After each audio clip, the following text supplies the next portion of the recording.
It's been a really eye-opening experience thus far. I mean, we all expected that coming in. We're going to work as a team. We're going to spread the gospel.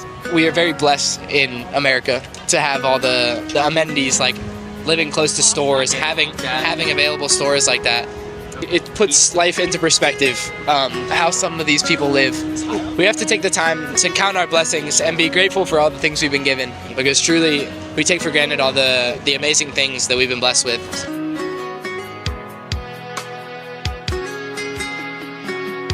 It's been very cool. It's cool to see the village and just see how they live here and how they can still experience so much joy with so little stuff.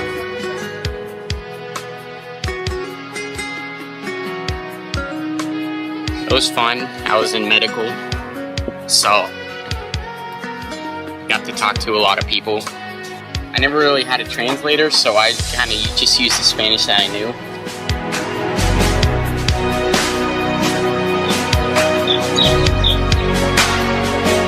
Man, the trip's been really good.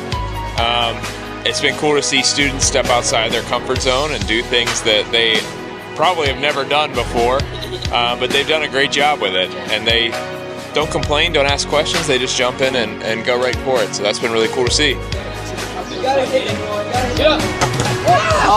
So we're currently playing Wiley's Landings, so you have to hit every big step and hit none of the little steps. Luke, that's a pretty good run for Luke there. Luke, what do you have to say about your attempt there? I'm disappointed with my play today. I was much better yesterday, even conquering the Super Wiley landing yesterday. Only person to do so. That's amazing.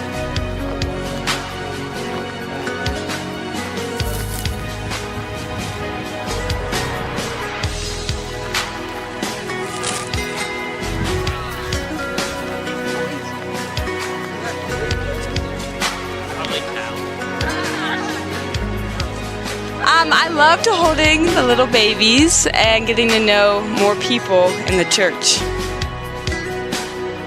So the way I've seen God this week is through the little children. They just love to come up and play with you, but also through how our team has worked this week. We've all worked really well together, especially when we cemented a house. It was awesome. First, God bless you, brother and sister. What I'm gonna say, it's like keep going with Jesus. He loves you so much. No matter what happened, it's gonna be with you for the rest of your life forever. Don't be shy to share the gospel with any people, because God calls for share the gospel, say people how much Jesus loves him, and then we love you so much too in Dominican Republic. I hope so one day you can come in Dominican Republic at the mission trip and MGM. Thank you so much. God bless you.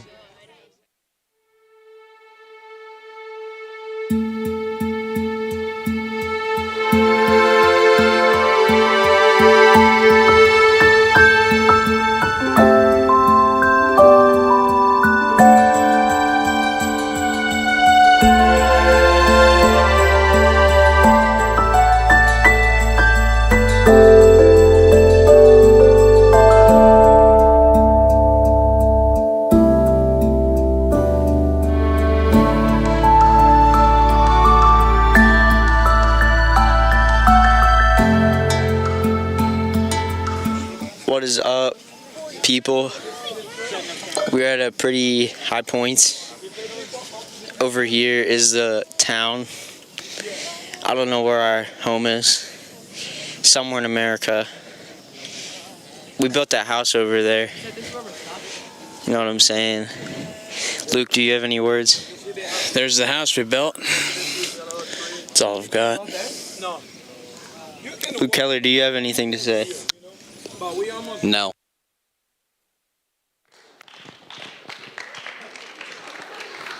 That's like Christopher Nolan quality. That's, wow. Inception. Crazy. Good morning. How you guys doing today? Good. They're all doing well. Nobody else answered. So that's setting the tone. Cool.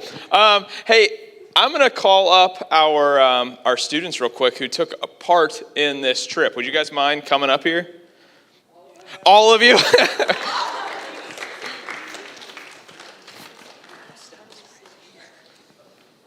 I'm going to stand off to the side. I'm pretty tall, so I don't want to take up anybody's viewpoint. And yeah, so we're missing a handful that are on vacation or just otherwise we're not able to make it. But this is the crew that we took, plus some leaders. It was a really great week. We're going to talk a little bit about it this morning. You guys are awesome. If you're in the first group of speakers, you can stay up here. But everybody else, go ahead and grab your seat. Yes.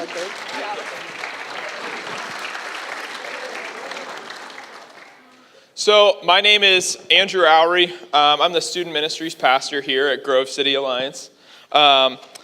Last week, we had the joy of last week, 2 weeks ago, I don't know, time's weird. But we had the joy of taking 34 students, 7 adults to the Dominican Republic on a mission trip. This is a big undertaking. So not only because it required like taking a group of 41 people through an international airport and customs and the whole thing, like that's a big deal. But it was also a big deal because we haven't taken an international mission trip since 2018. Yeah, it's a long time. It's always helpful to have students on a trip like this who have been on a trip like this before.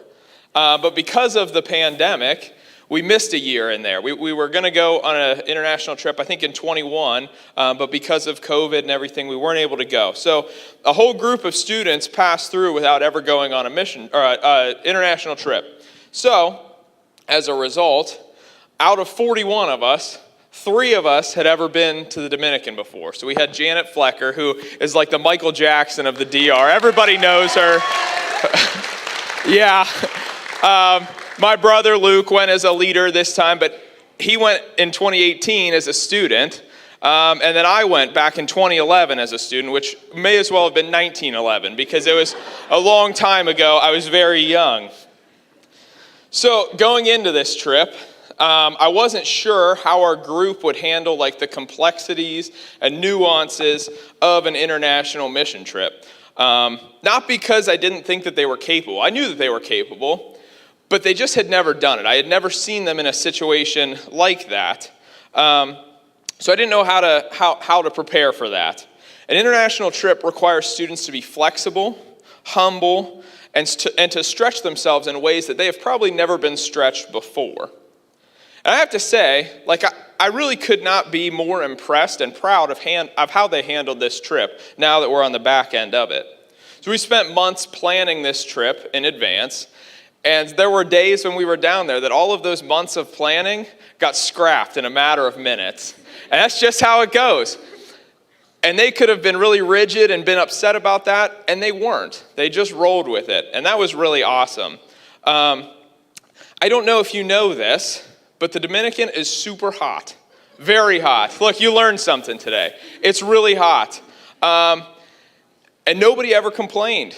We were all hot, we were all feeling it, but nobody ever whined, nobody ever complained. Your kids were incredible all week long. So before I turn it over here, I want to give you just kind of a brief overview of the week, and then I'm going to turn it over to these guys. So every morning when we would wake up, we would have the option to get up early around 6 a.m., grab some coffee, and then spend some alone time with the Lord. Let me tell you, 6 a.m. is early. It is. This job has kind of forced me into like a rock star schedule where I'm staying up late and I'm sleeping in. So at least for me, 6 a.m. is early. And I think I'm like them too. So we struggled at the beginning of the week to get up. But every morning throughout the week, each morning, I noticed that there were more and more kids that were making that commitment to wake up early and get out there and spend time with God.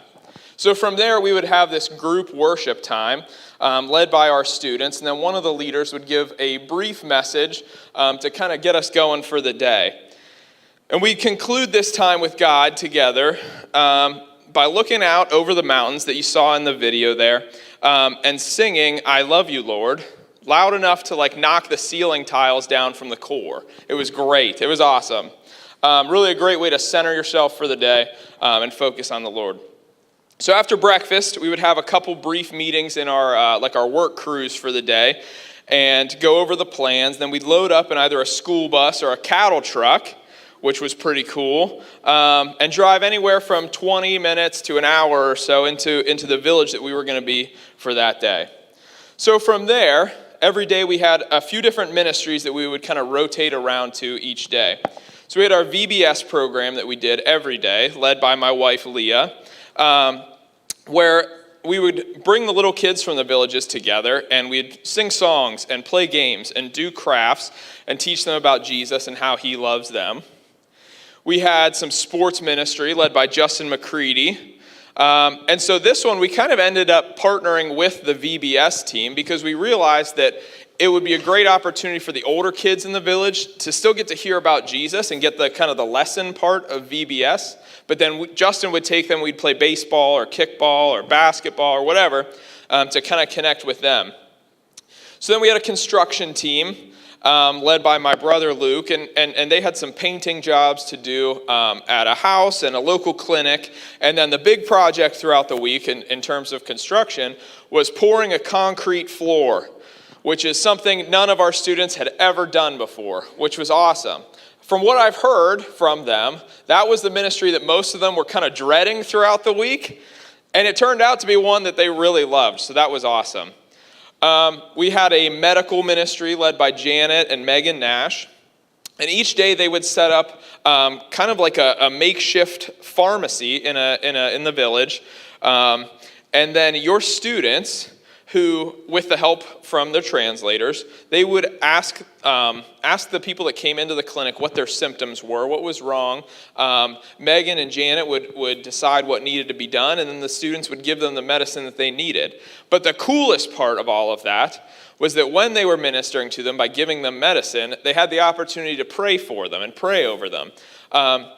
Which I thought was really cool, because if you look at Scripture, there are tons of times when you see Jesus meet a physical need in order to open the door to meeting a spiritual need. So it was really cool to see our students do just that. Then lastly, we had a prayer and evangelism team led by Nathan Daniker. Each day, Nathan and his crew would kind of go out and they would walk around the village, going door to door, knocking on each door, asking people if they needed prayer. And the Dominicans are super welcoming, and they would just invite you right into their home. And so often, Nathan and his team would sit down in someone's home and share the gospel with them. And sometimes he encountered people who already knew Jesus, and so they were able to just encourage each other and hear their story and pray for them. So all in all, students stepped into these ministries each and every day, dripping sweat, tired, hungry, and uncomfortable at times. And each day, they were the hands and feet of Jesus. But really, you're not here to listen to me talk. So if you've checked out when you saw me get on stage, because you thought I was going to play a game or something like that, check back in, because I want to give our students an opportunity to share some of their experiences with you. So you're up first, my friend.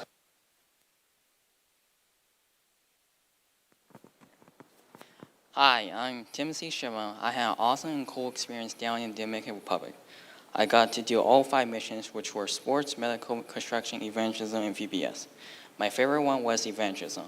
Hearing the other people's stories and praying for them was quite cool.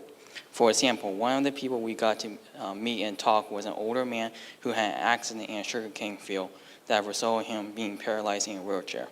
We had the opportunity to pray for him, and he also prayed for us. We gave him a Bible in Spanish, and he was so happy and overjoyed. I have never seen someone so excited to receive a Bible. I truly enjoyed our encounter with him.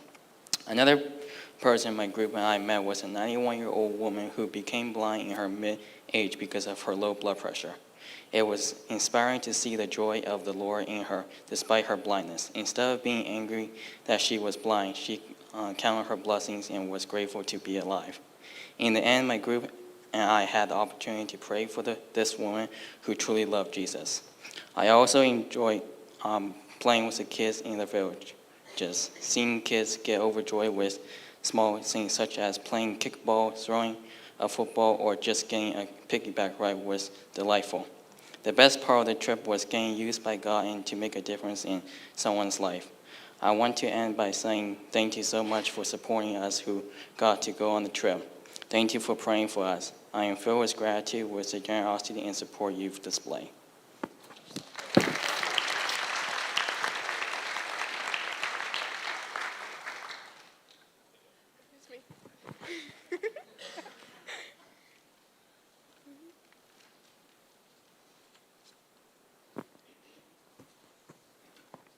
Hi, I'm Taylor.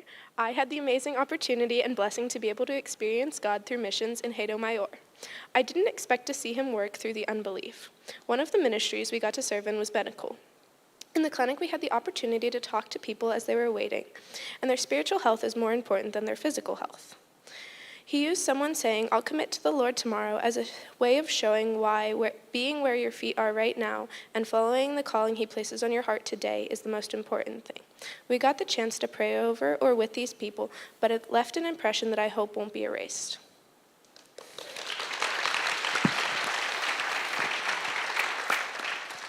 So to start, don't try to check a guitar case through TSA. They do not appreciate how big it is, and they have to scan it multiple times. But my thing is about the medical ministry, and it starts with a quick show of hands. How many of you in the past week have felt an acre of pain and went to your medicine cabinet, grabbed whatever you needed, and just stopped thinking about it? The people in these villages that we went to, they don't have that kind of availability to medicine like that. They, if they have these aches and pains, they live with them, or they try to find their own personal ways to deal with them until groups like us go in and bless them with what they need. And it again puts in perspective how truly blessed we are in America with the amenities and availability we have to medicines, to stores and shops. And I don't know how to phrase it. It's just, we kind of live an easy sort of life here compared to how they have to live.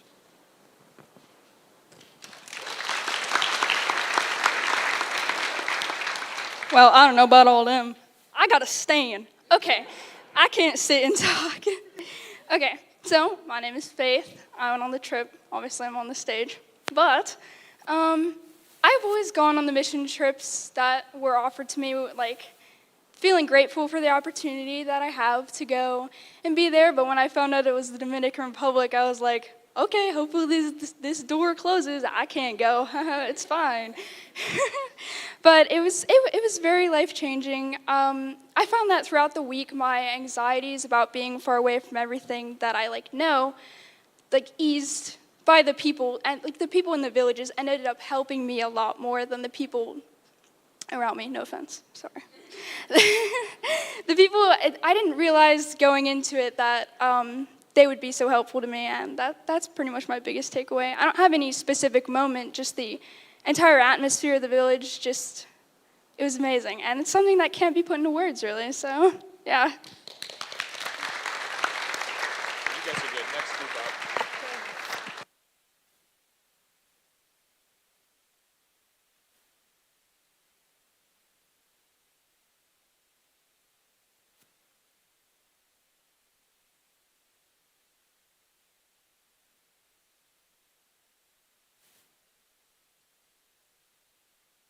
That would help.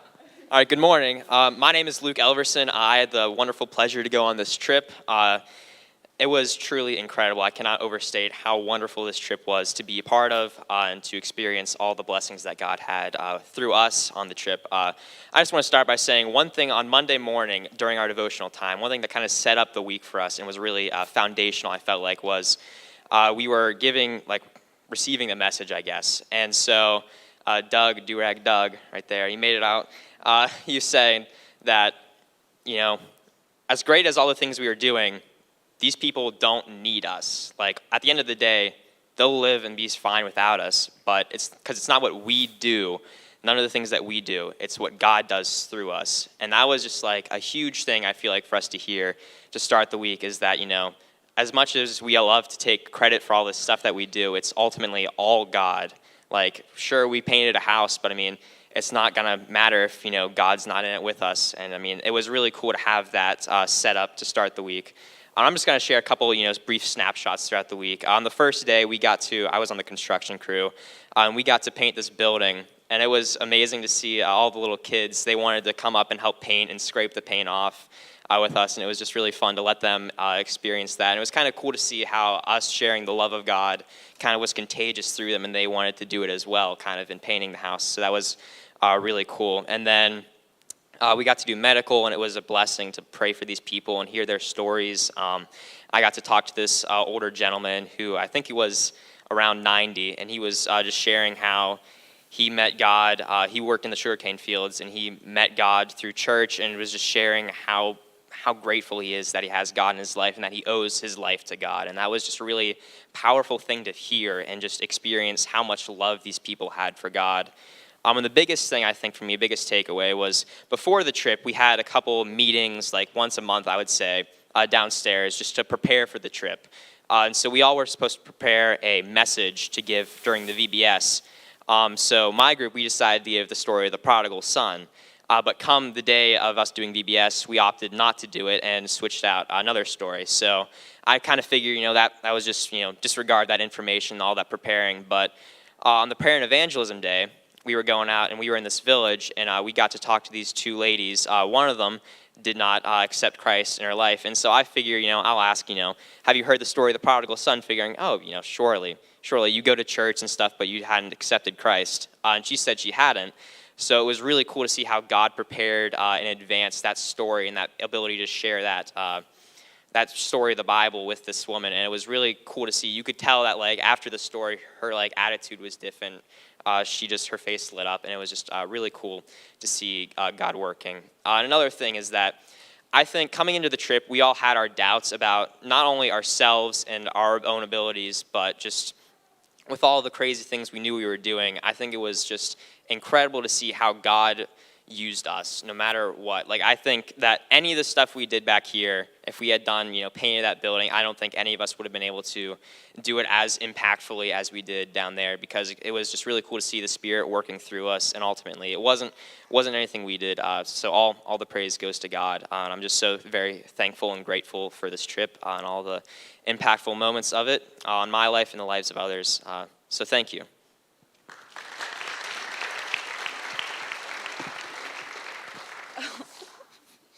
Hello, I'm Zoe. So what I'm going to talk about is that I loved the church down there. It was so much fun, so bright, and just powerful to see how God is in those people, even with what they don't have. But the second day that we were supposed to go to church, I wasn't able to go because I scratched my eye. And I was very upset because I just couldn't see and I could not sit through a service, even though how much I loved it. But instead of going to church, I went up and watched the sunset, and I thought it was by myself. I didn't think anyone else was at the compound. But a different lady from a different church was there. Her name was Lynn. I got to talk to her. And it was actually, I thought I was going to share my testimony at the church, but really I shared it with her. And I got to hear her life and got to talk to her through God. And it was a very exciting experience. And I'm sad that I missed church, but God put me in a different place to share my testimony. I think it's you. Oh, it's Savannah. Oh, no, it's you. I was one of the kids who was dreading the construction sites. And as luck would have it, I went to two of them. The first one, we painted a house, and that was hot, really hot. Wow. And then at the end of the day, we got to meet the family that owned the house, and we got to pray for them. So I could feel God moving because we got to actually interact with the family and pray for them. On the second day, we mixed and laid concrete, and then we left. We didn't meet the family or whoever owned the building. And so I struggled with that because I didn't really know how we were working through God if the person didn't know it was us. But then I kind of really thought about it and realized that God works through us, but he doesn't need us. He can use whoever he needs. And so just the idea that God's plan is the greatest plan and not our plan was a great reminder that was given to me that day. Yeah.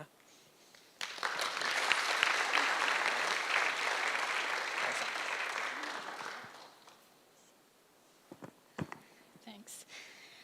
Before the trip, I had mixed feelings about going on this mission trip. I was eager to go, but at the same time, I was worried about the heat and potential health issues related to it.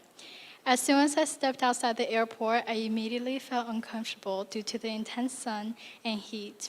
I was not used to such weather, and initially I struggled to adjust. For the first day and a half, I had a very bad attitude. Didn't express it.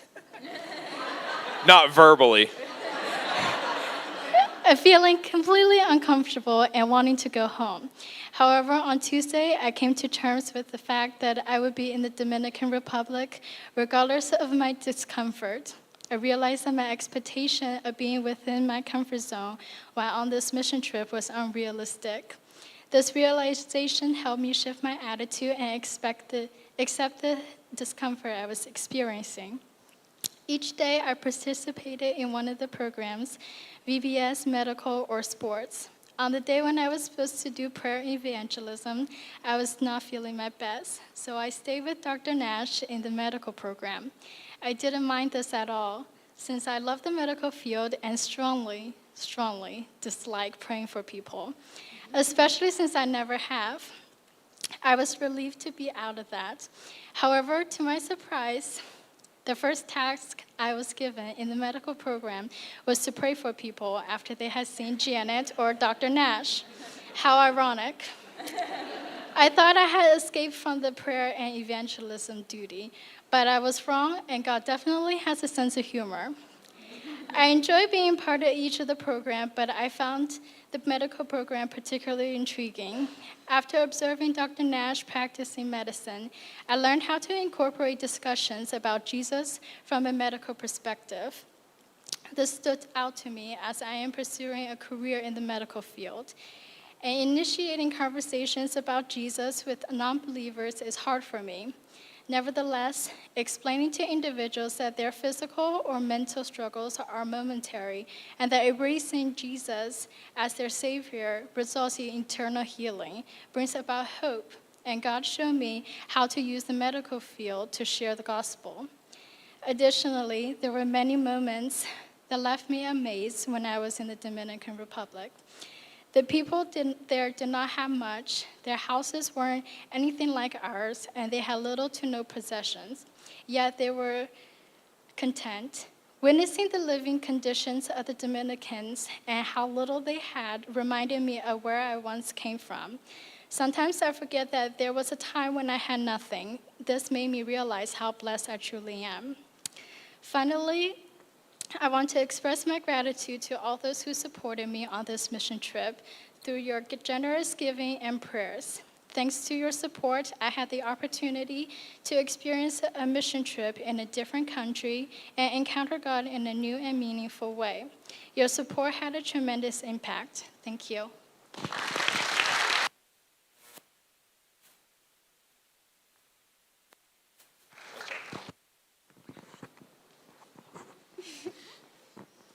Hey guys, my name's Savannah. I was very blessed to go on this trip. It was the best week of my life. Something my mom has been talking a lot about this summer is ministering to God and kind of what that means. And part of that is getting out of your comfort zone. So one of the nights, Andrew was like, so there's a small project that we need 3 or 4 people. And I was like, please don't be me. Please don't be me. Yeah, it was me. We painted a house. I mean, nothing special, but it was just like, eh. And then the next day, we did construction again, and Janet was like, are you sure you don't want to switch? Like, you're going to do it 2 days in a row. And I was like, well, God is putting me in it twice when I was really dreading it, so I'm going to go do it. And it was the best ever, because as well as Boston said, like, we didn't see the people who were going to live there. We as a team just bonded so well, and we worked together really well, and just seeing God through that was just awesome, because you don't really get to see that very much, and it was just really special.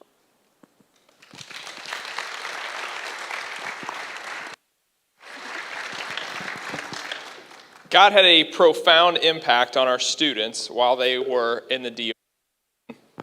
As you can tell from the 9 that spoke, there were 25 others who did not speak. So I would encourage you to find one of them and ask them about it. Jesus is alive and well in the DR, but Jesus is also alive and well in Gen Z, in our students. As a Christian Missionary Alliance church, we talk all the time about the Great Commission. Right? Matthew 28:19. Therefore go and make disciples of all nations, baptizing them in the name of the Father and the Son and the Holy Spirit. Half of you were probably just singing the seed song as I said it. We are familiar with the words. But you know what? The message behind it is a lot more difficult. The concept of making disciples of all nations is pretty easy to wrap your head around, but the execution of it is a lot harder. And do you know why? Because it's uncomfortable. It's uncomfortable. It goes against everything that our world teaches us. We live in a world that tells you to stick to your people, right? People with your last name, people who look like you, people who vote like you, people who live in a way that you are comfortable with. We love being comfortable, both physically and socially, myself included. But you know what? More than a few times last week, I was uncomfortable. I sweat a lot. We're all friends here, right? I sweat a lot in Grove City. So when I went to the DR, I was really sweating. So when I sleep at night, I like a really cold room. That is pristine. And in all of the Dominican Republic, there doesn't exist a cold room. So I was pretty hot at night, and I would lay there in my plastic-coated twin bed at night, tossing and turning and thinking about how uncomfortable I was. And I'd start to think about all my friends back home who were sleeping in their own beds, doing the normal thing each morning. And I'd start to get frustrated, right? Here I am 1,600 miles away from home. When I roll over this way, I see my younger brother. When I roll over this way, I see Keenan McLean. And if I were 10 years old at a sleepover, that'd be awesome. But I'm 28 years old with a wife and a mortgage, and it hits different. And each time I found myself frustrated with my own discomfort, the Lord kept bringing me back to this passage in Matthew chapter 8. And for context, this is shortly after Jesus gives his Sermon on the Mount, and he's starting to pick up a following. And he's got all these people who say that they want to follow him, and they say that they want to do what he says. And starting in verse 18, it says, "When Jesus saw the crowd around him, he gave orders to cross to the other side of the lake.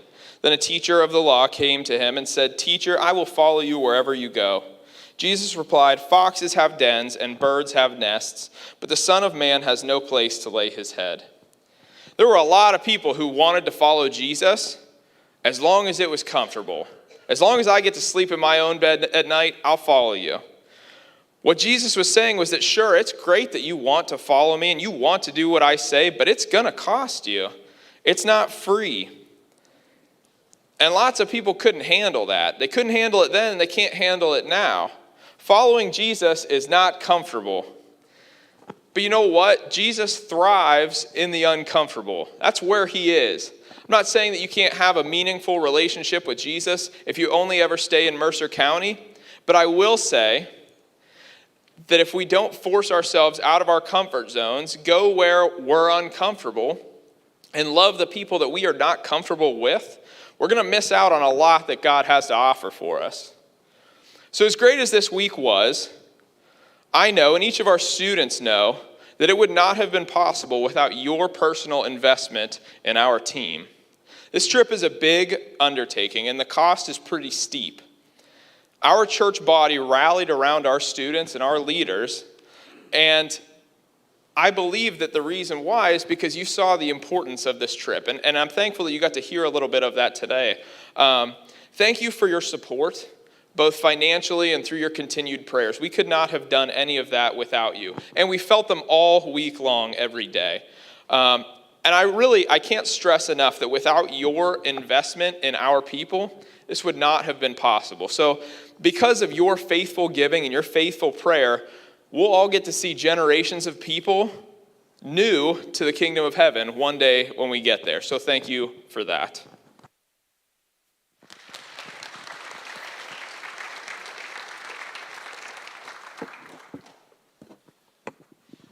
Thank you, Dominican Republic team, for sharing with us this morning. I thank you for your willingness to be stretched.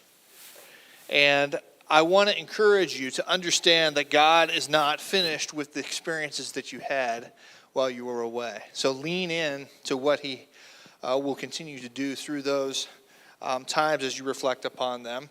Thank you to Andrew and the leadership team for investing in these students and for making this an opportunity for them to go on. And thank you, Alliance family, for all that you've done to support, to pray, to encourage, and for your generosity in giving so that these students can be a part of this trip and I will add historically, your support to upcoming generations. This is a value that we don't just talk about, you guys back it up, whether it's kids, students, emerging adults, and I'm grateful for that. And I know personally, as a dad, my kids have benefited greatly from that. So in just a moment, I'm going to invite one of the students that you've invested in the past and have been an ongoing support to on his adventures that God has taken him on, even into the present. However, to keep him from being compromised in some of his future endeavors, in just a moment, I'm going to dismiss our live stream viewers. So we want to thank you for joining us this morning, for being a part of the service. If you would like some information about the endeavors of our next guest, please email the church office or call, and that information can be given to you. We are praying for you. We're thankful for how God is using you in the place